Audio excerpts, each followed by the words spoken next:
guys, today I want to introduce a research I was conducted in the last semester. The topic is about elderly housing. Do you guys realize that Hong Kong society is facing an aging crisis? It's reported that in the last year, the aged population is about 1 out of 3 of total population. And this situation will be getting worse because after 50 years, the aged population will be 33%. That means that when you go outside the street, you may find 1 out of 3 of us are the aged people. Actually, this aging situation have brought about many key issues to our Hong Kong society. One of the issues is the current housing provision for the elderly. You may find that many old people are living in such kind of housing. The house is very poor with very poor living environment. They have very difficult to get access from this building because there is no elevator. And the inside of this building, the room is very small and there is no services can offer in this kind of housing. So because of the aging population, it's very urgent for our Hong Kong society to provide housing and services to our aging population. Basically, the elderly housing is a housing option with age-friendly design features, facility and care services, and it's a very fundamental housing options for the elderly. For the merit of elderly housing, the Hong Kong society and the government have launched several elderly housing programs to offer some rental housing unit for the elderly. Just like this photo shows us, the elderly can live in this very decent living environment with universal design concept, and they can enjoy many kinds of services provided. But despite this effort, the development of elderly housing industry is facing some challenges. For the aging population, current provision cannot meet the increasing housing demand. That means that the elderly housing supply is inadequate. You can see the picture.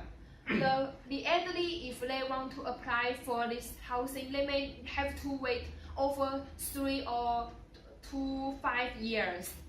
Then they can get the offer. And what's more, there are very few housing suppliers in Hong Kong.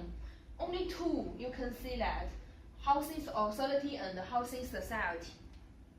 Not like in other countries like America and Singapore, not only the government, NGOs, and many private sectors can provide housing for the elderly, but Hong Kong is not. It's not a case.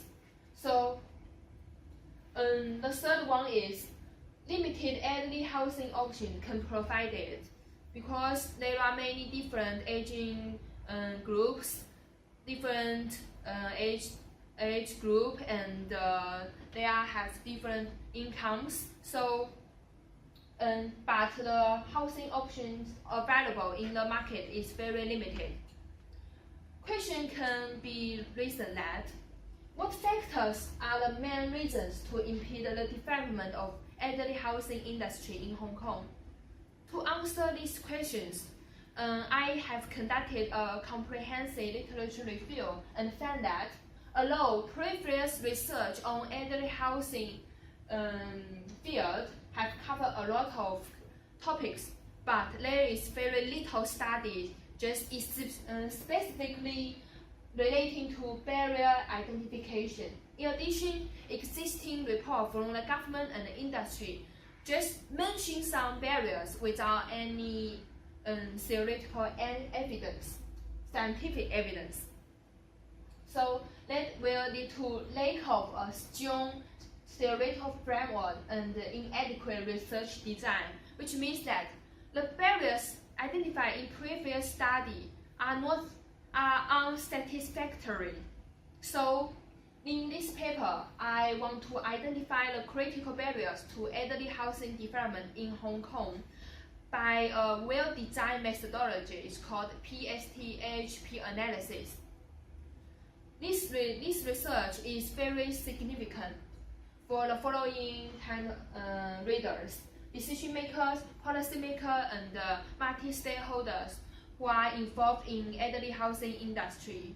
Because only if they know what factors are very crucial and what barriers are impede the development, they can take the suitable measures to overcome these barriers, then promote elderly housing industry. So, the methodology of this paper is as shown in this picture. The first stage of it is PST analysis. PST theory have been widely used in other fields, but have not been used in our housing field, especially elderly housing field. It can identify factors from 4 different aspects: political environment, economic environment, social environment, and technological environment.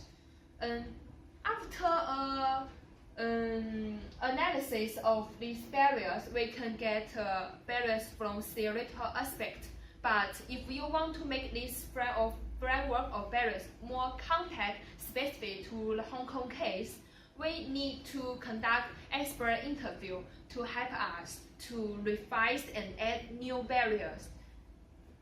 So after I conduct expert interview, I identify 2 additional barriers.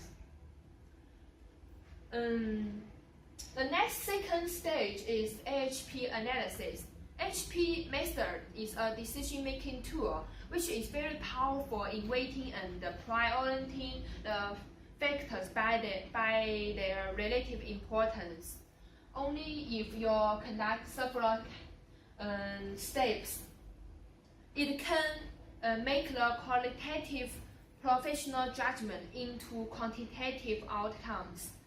So the key idea of AHP analysis is find the most critical barriers by their relative importance.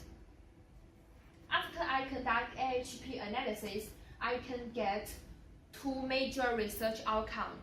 The left one, as shown, that is the framework of the barriers. There are in totally 12 barriers from 4 aspects. And among all of these barriers, which one are most critical, most crucial? You can see the right picture. The top 5 critical barriers was achieved by AHP analysis. We can find that the top 5 are: the top 1 is high land premium.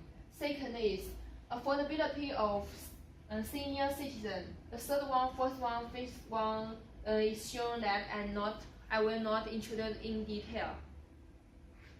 I will introduce the first one, land premium. Land premium is the land cost paid by housing developers if they want to use the land by the government. You know all that. All of you have known that housing price in Hong Kong is extremely high because land cost can account for 50% of the total cost of a project. So the housing developer are not willing to build and operate elderly housing because it's not a profitable as traditional one. But if the government can offer a partial waiver of the land premium, the housing developer can be attracted to build such kind of housing for the elderly. So if you guys want to know more about the barriers, the framework of the barriers, what each barriers mean, and how I get this barrier from PST theory, and how I use AHP analysis to get these critical barriers, namely the methodology, the detailed methodology. You can contact me by email. Thank you so much.